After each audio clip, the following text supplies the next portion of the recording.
கஷ்டப்படாமல் இஷ்டப்பட்டு படிக்க தான் நம்ம சேனல் இருக்கு, ஈஸியாக படிக்கலாம்.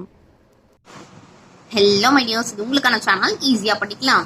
இன்னைக்கு நம்ம 10th மேக்ஸ்ல எக்ஸசைஸ் 1.5ல 7th சம் பார்க்க போறோம். நான் உங்களுக்கு 6 சம்ஸ்மே லைனா அப்லோட் பண்ணியாச்சு. இப்போ 7th சம் செக் பண்ணிக்கலாம். 2 மார்க் கொஸ்டின், ரொம்பவே ஈஸியான 2 மார்க் கொஸ்டின் பாருங்க. f of x கொடுத்துட்டாங்க, g of x கொடுத்துட்டாங்க. என்ன கண்டுபிடிக்கணும்னா f g r 1 to 1 ஆன்னு கண்டுபிடிக்கணும். And f of g 1 to 1 ஆன்னு கண்டுபிடிக்கணும். f தனியா g தனியா 1 to 1 and f of g சேர்த்து 1 to 1 ஆன்னு கண்டுபிடிக்க போறோம். ஸோ ஃபர்ஸ்ட் கொஸ்டின்ல f of x is equal to x power 5 கொடுத்துருக்காங்க. கிவன் எழுதிக்கலாம். g of x is equal to x power 4 கொடுத்துருக்காங்க இல்லையா? ஸோ இது நமக்கு f of x, இது நமக்கு g of x தெரிஞ்சிருச்சு. இப்போ f of g என்னன்னு கண்டுபிடிக்கலாம். f of g நம்ம இப்போ எப்படி எக்ஸ்பேண்ட் பண்ணி எழுதுவோம்? f of g of xன்றதை எழுதணும். எப்பயுமே என்ன f of g கண்டுபிடிச்சாங்கன்னா பக்கத்துல xன்னு போட்டுக்கோங்க. இதை எப்படி நம்ம ஸ்பிளிட் பண்ணி எழுதலாம்னா, இந்த டாட் இருக்குங்களா, இதை வந்து ஆஃப்னு சொல்லுவோம், இல்ல டாட்னு ஒரு சிலர் சொல்லுவாங்க. இதை வந்து பிராக்கெட்ல போட்டுக்கலாம். f of g of x. ஓகேங்களா? இப்போ இந்த f அப்படியே இருக்கட்டும். g of x-க்கு என்ன வேல்யூ? x power 4ன்றதை எழுதிக்கலாம்.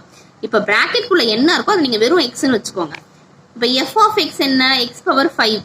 இது வந்து x, இது x அப்படியே போட்டாச்சு. பவர் 5னா மேல 5ன்னு போட்டுக்கலாமா? ஸோ இதுக்கு முன்னாடி எல்லா சம்ஸும் நீங்க 6 சம்ஸும் பார்த்துருந்தீங்கன்னா அது ரொம்ப ஈஸியா இருக்கும் உங்களுக்கு. பார்க்காதவங்க அதையும் செக் பண்ணி பாருங்க. x பவர் 4 5s are 20ன்றது கிடைச்சிச்சு. அதாவது f of g வந்து நமக்கு x பவர் 20 கிடைச்சது. இப்போ நம்ம எது 1 to 1ன்னு கண்டுபிடிக்க போறோம் இல்லைங்களா? ரொம்ப ஈஸியா சொல்றேன் பாருங்க. 1 to 1ன்னா ஆட் பவரா இருந்ததுன்னா, ஆட்னா என்ன? 2 டேபிள்ல வராது. அதாவது 1 3 5லாம் வந்ததுன்னா ஆட் நம்பர்னு சொல்லுவோம். ஈவன் நம்பர்னா என்ன? 2 டேபிள்ல வராது எல்லாமே ஈவன் நம்பர். சோ ஆட் நம்பரா இருந்ததுன்னா இது 1 to 1 ஃபங்க்ஷன். ஈவன் நம்பரா இருந்ததுன்னா it is not a 1 to 1 function. அப்படி நீங்க ஈஸியா ஞாபகம் வச்சுக்கோங்க. இப்போ f என்ன வருது?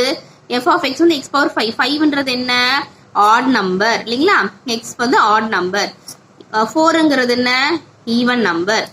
20ங்கிறது என்ன? 2 டேபிள் வரும். அப்ப இது வந்து ஈவன் நம்பர். நான் வந்து உங்க ரெஃபரன்ஸ்க்காக எழுதிருக்கேன், நீங்க அந்த பக்கத்துல எழுதிடாதீங்க. இப்போ இதுக்கு ஆன்சர் எப்படி நம்ம கன்க்ளூட் பண்ணிக்கலாம்னா ரொம்ப ஈஸியா முடிச்சுக்கலாம். f of x is 1 to 1 function. ஓகேங்களா? இப்போ அடுத்து g of x கண்டுபிடிக்க போறோம். g of x 1 to 1 ஃபங்க்ஷனா? g of x வந்து பவர் நமக்கு என்ன இருக்கு? 4ல இருக்கு. 4னா ஈவன் நம்பர். அப்ப இஸ் நாட் 1 to 1 ஃபங்க்ஷன். இப்போ f of g கண்டுபிடிக்க போறோம். f of g வந்து 1 to 1 ஃபங்க்ஷனா? இதுவும் நமக்கு ஈவன் நம்பர்ல இருக்கு. அப்ப என்ன எழுதலாம்? f of g of x is not 1 to 1 function. அவ்வளவுதான். ஈஸியா நம்ம இந்த 2 மார்க் எழுதிக்கலாம். ஆட் நம்பரா இருந்ததுன்னா 1 to 1 ஃபங்க்ஷன், ஈவன் நம்பரா இருந்ததுன்னா நாட் 1 to 1 ஃபங்க்ஷன்ற மாதிரி ஜஸ்ட் ஒரு க்ளூ வச்சு நம்ம இதெல்லாம் ஞாபகம் வச்சுக்கலாம். அடுத்தடுத்த சம்ஸ் இந்த எக்ஸசைஸ்ல எல்லாமே நான் உங்களுக்கு அப்லோட் பண்றேன். எல்லாமே மிஸ் பண்ணாம பாருங்க. தேங்க்ஸ் ஃபார் வாட்சிங். நம்ம சேனலை இன்னும் சப்ஸ்கிரைப் பண்ணலனா சீக்கிரம் சப்ஸ்கிரைப் பண்ணிட்டு பக்கத்துல இருக்க பெல் ஐக்கானை கிளிக் பண்ணிக்கோங்க. எல்லா சப்ஜெக்ட் வீடியோஸும் உங்களுக்காக வந்துகிட்டே இருக்கு.